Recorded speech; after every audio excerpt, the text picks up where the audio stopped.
ये ट्रेन में अंकल इसका प्रचार कर रहा है। ये बुक का नाम क्या है? अंध श्रद्धा भक्ति खतरा है जान। हाँ, इसका नाम है। साधु का फोटो है, हिंदू या अंधभक्त होता है। और इसके पेज नंबर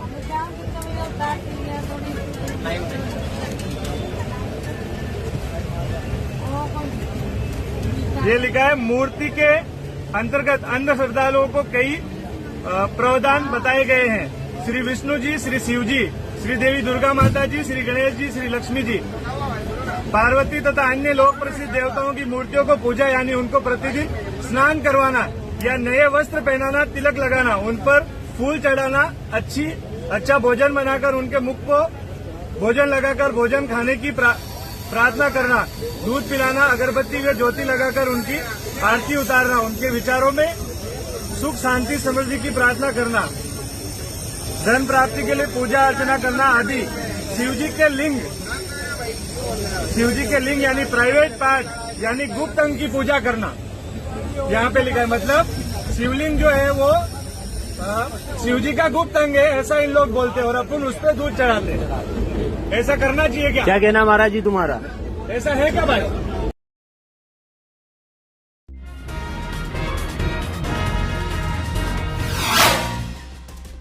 नमस्कार दर्शकों, SN न्यूज चैनल आज आपके सामने ऐसे खुलासे करेगा जिन्हें देखकर आप हैरान रह जाएंगे कि लाखों लोग संत रामपाल जी महाराज द्वारा दिए जा रहे ज्ञान को सही मानते हैं। शिवलिंग की व्याख्या को जो संत रामपाल जी महाराज ने शास्त्रों से लेकर के बताया है वो बिल्कुल सही है। शिवलिंग भगवान का गुप्तांग ही है। ये आज हम आपके सामने शास्त्रों से प्रमाण करेंगे और दिखाएंगे, तब आपको कहीं न कहीं ये यकीन जरूर होगा कि संत रामपाल जी महाराज जो भी ज्ञान दे रहे हैं वो शास्त्रों के आधार पर दे रहे हैं। चलिए आज आपको प्रमाण दिखाएंगे कि शिवलिंग भगवान शिव का गुप्तांग ही है और ये प्रमाण देख करके आप हैरान रह जाएंगे। देखिए शिव महापुराण कोटि रुद्र संहिता अध्याय 12 से संत रामपाल जी महाराज ने क्या प्रमाण दिखाया है। देखिए। श्री शिव महापुराण विद्यावारिधि पंडित ज्वाला प्रसाद जी मिश्र कृत हिंदी टीका सहित खेमराज श्री कृष्णदास प्रकाशन मुंबई। आप व्यास जी के प्रसाद से सब वस्तु को जानते हैं, आपको कुछ अज्ञात नहीं है। इस कारण हम आपसे पूछते हैं, संसार में उन लिंगों की पूजा होती है जो आपने पहले बताए, सो उसका कारण वही है क्या और कोई इसका कारण है? हे सूत जी, लोक में शिव की प्रिया पार्वती जो बाण रूपा कही है, सो इसका क्या कारण है? आपने जैसा सुना है वैसा कहो। सूत जी बोले, हे ब्राह्मणों, हे श्रेष्ठ ऋषियों, मैंने व्यास जी से जो कल्प भेद की कथा सुनी है उसी को आज तुमसे कहता हूँ, सो सुनो। पहले दारुवन में ब्राह्मणों का जो वृतांत हुआ सो अब अच्छी प्रकार सुनो। जैसे मैंने सुना है वैसा कहता हूँ। है ऋषिस्तम, जहाँ दारू नामक श्रेष्ठ वन है, तहाँ नित्य शिव के ध्यान में तत्पर हुए शिव भगत ऋषिगण रहते थे। वे मुनीश्वर तीनों लोकों में निरंतर शिव जी का पूजन करते तथा अनेक प्रकार के स्तोत्रों से स्तुति करते थे। वे शिव जी के ध्यान में परायण शैव द्विज ऋषिगण समाधियों को लेके निमित्त कभी दारुवन में आए। इस अंतर में साक्षात नीलोहित शंकर विकट रूप धारण करके उनकी परीक्षा के निमित्त प्राप्त हुए। साक्षात दिगंबर अति तेजस्वी विभूति भूषण से शोभायमान कामियों के समान चेष्टा को किए, हाथ में ज्योतिर्लिंग को धारण किए। स्वयं भक्तों से प्रसन्न हुए शिवजी मन से उन वनवासी मुनियों की भलाई करने को प्रसन्नता से उस वन में प्राप्त हुए। उनको देखकर ऋषि पत्नी परम त्रास को प्राप्त हो व्याकुल हुए तथा कोई विस्मित हो वहां आई तथा कोई हाथ पकड़ के परस्पर आलिंगन करने लगी। इस प्रकार वे स्त्रियां परस्पर आलिंगन करने से अति प्रसन्न हुई। इसी अवसर में वे श्रेष्ठ ऋषि भी आ गए। उनके विरुद्ध रूप को देखकर वे दुखी तथा क्रोध से व्याकुल हुए। उस समय दुखित हुए शिव जी माया से मोहित हो वे ऋषि आपस में बोले कि यह कौन है, यह कौन है, इस प्रकार कहने लगे। जिस समय वह अवधूत दिगंबर कुछ न बोले तो वे परम ऋषि उन भयंकर पुरुष से कहने लगे, तुम वेद मार्ग को लोप करने वाले विरुद्ध कार्य को करते हो, इस कारण तुम्हारा यह लिंग भूमि पर गिर पड़े।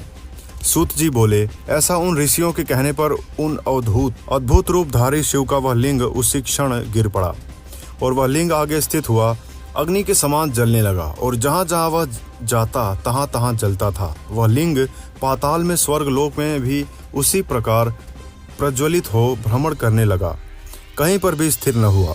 संपूर्ण लोक व्याकुल हुए तथा वे ऋषि दुखित हुए। कोई देवता तथा ऋषि कल्याण को नहीं प्राप्त हुए। जिन्होंने शिवजी को नहीं जाना वे संपूर्ण देवर्षि दुखित हुए, परस्पर मिलकर तत्काल ब्रह्मा की शरण में गए। वहां जाकर वे सब ऋषि आदि ब्रह्मा को नमस्कार कर तथा उनकी स्तुति करके सृष्टि करने वाले ब्रह्मा जी से वह वृतांत कहने लगे। ब्रह्मा जी उनके वचन को सुनकर शिवजी माया से मोहित हुए। ऋषि श्रेष्ठों को जानकर शिवजी को प्रणाम कर उनसे बोले। ब्रह्मा जी बोले, हे ब्राह्मणों, जानने वाले भी आप लोग ऐसे निंदित काम को करते हैं। यदि बिना जानने वाले ऐसा करें तो कोई कहने की बात नहीं है। इस प्रकार शिव देव से विरोध करके कौन पुरुष अपनी कुशलता चाहता है? जो मनुष्य मध्याह्न समय में प्राप्त हुए अध्यांगत का सत्कार नहीं करता है तो वह अतिथि उसके पुण्य को लेकर तथा उसे अपने पापों को देकर लौट जाता है। यदि साक्षात शिवजी आवे तो फिर क्या है? मैं तुमसे यह सत्य कहता हूँ कि जब तक तीनों लोकों में यह शुभ लिंग कहीं स्थिर नहीं होता है तब तक आप ऐसे उपाय करें कि जिससे इस लोक में स्वास्थ्य हो। हे ऋषियों, शिव के ज्योतिर्लिंग को मन से ध्यान से करो। सुत जी बोले। इस प्रकार कहे हुए ये ऋषि ब्रह्मा जी से बोले, हे ब्राह्मण, अब हमको क्या करना उचित है, सो आप आज्ञा करो। उन मुनीश्वरों के ऐसा कहने पर वह सब लोकों के पितामह ब्रह्मा जी उस समय उन ऋषियों से स्वयं बोले। ब्रह्मा जी बोले, हे देवताओं, देवी पार्वती की आराधना करके पश्चात शिव जी की प्रार्थना करो।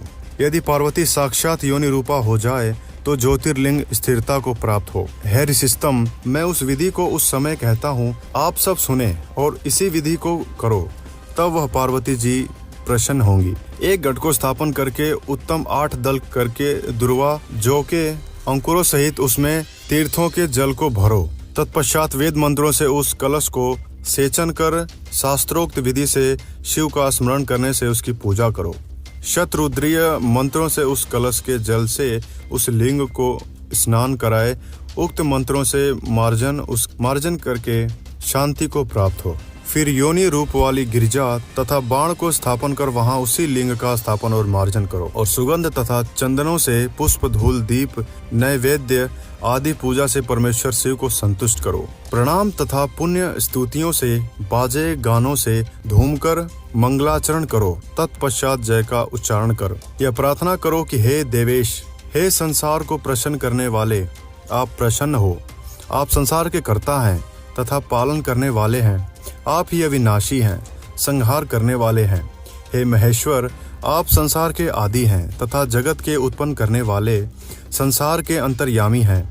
आप शांत हो तथा संपूर्ण लोकों को पालन करो। इस विधि के करने पर निसंदेह स्वास्थ्य होगा। तीनों लोकों में विकार यानी उत्पात न होगा किंतु सुख होगा। सुत जी बोले, ऐसा सुनकर वे देवता तथा ऋषि ब्रह्मा जी को प्रणाम करके सब लोकों के सुख की इच्छा से उन शिवजी की शरण को प्राप्त हुए। उस समय परम भक्ति से पूजित और सत्कार किए हुए शिवजी अति प्रसन्न होकर उन ऋषियों से बोले। महादेव जी बोले, हे संपूर्ण देवताओं, हे ऋषियों, आप सब मेरे वचन को आदर से सुनो। यदि मेरा ज्योतिर्लिंग योनि रूप में धारण किया जाए तो सुख होगा। बिना पार्वती के और कोई मेरे ज्योतिर्लिंग को धारण करने को समर्थ नहीं है। उन देवी पार्वती जी से धारण किया हुआ मेरा लिंग शीघ्र ही शांति को प्राप्त होगा। सुत जी बोले, हे मुनीश्वरों, यह सुनकर देवता तथा ऋषियों ने ब्रह्मा जी को ग्रहण कर उस समय पार्वती जी की प्रार्थना की। पार्वती जी तथा शिव जी को प्रसन्न करके पूर्वोक्त विधि के अनुसार श्रेष्ठ ज्योतिर्लिंग की स्थापना की। मंत्रों से कही हुई विधि के अनुसार देवता तथा ऋषियों ने अपने धर्म के हेतु पार्वती तथा शिवजी को प्रसन्न किया। ब्रह्मा, विष्णु तथा सब देवर्षि त्रिलोकों के चर अचर सहित सबों ने शिवजी की विशेष पूजा की। उस समय शिवजी प्रसन्न हुए और जगत की माता पार्वती जी संतुष्ट हुई और उन्होंने उस रूप से उस लिंग को धारण किया। उस योनि रूप पार्वती में लिंग के स्थापित होने पर उस समय बड़ा आनंद होने लगा। हे द्विजो, वह ज्योतिर्लिंग तीनों लोगों में प्रसिद्ध हो गया। वे पार्वती तथा शिवजी प्रतिमा हाट के नाम से प्रसिद्ध हुई।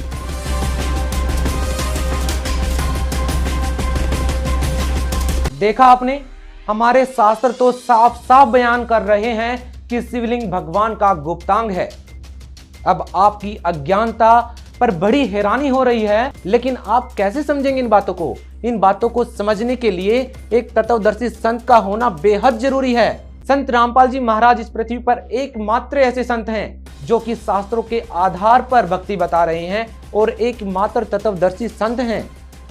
अब आप इस पुस्तक को देखिए जिस पर 3 बार मुकदमा दर्ज हो चुका है। और तीनों बार ये बरी हुए हैं। शिवलिंग और लिंगी को क्लियर शब्दों में लिखा है।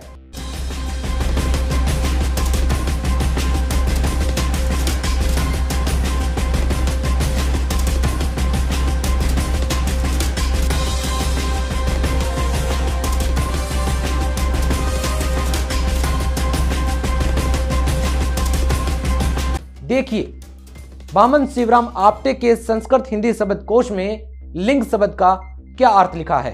दोस्तों ये है वामन शिवराम आपटे के द्वारा लिखित संस्कृत हिंदी शब्दकोश, जिसमें यहाँ आप जो देख रहे हैं वो लिंग शब्द लिखा हुआ है। और इसका अर्थ क्या होता है ये देख लीजिए। इसका अर्थ होता है चिन्ह, प्रतीक, वेश, मिथ्या चिन्ह, लक्षण, रोग के चिन्ह, प्रमाण, प्रमाण के साधन, लक्षण, कारण, निमित्त, लिंग चिन्ह। और ये जो आप देख रहे हैं ये है योनि, पुरुष की जनेंद्रिय, शिशन और स्त्री या पुरुष का बोध कराने वाला चिन्ह।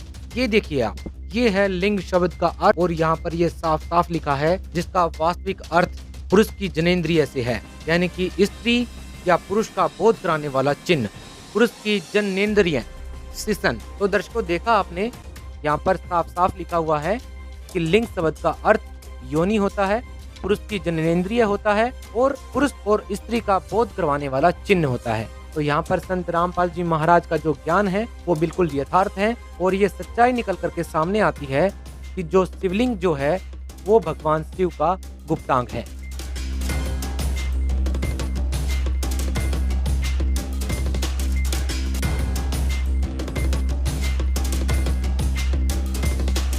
तो हम ये संदेश देना चाहते हैं कि संत रामपाल जी महाराज के किसी भी लिटरेचर पर जब आप सवाल उठाएं, संत रामपाल जी महाराज के ज्ञान पर जब आप सवाल उठाएं, तो आप एक बार अपने ही धर्म के शास्त्रों को खंगाल कर जरूर देख लें।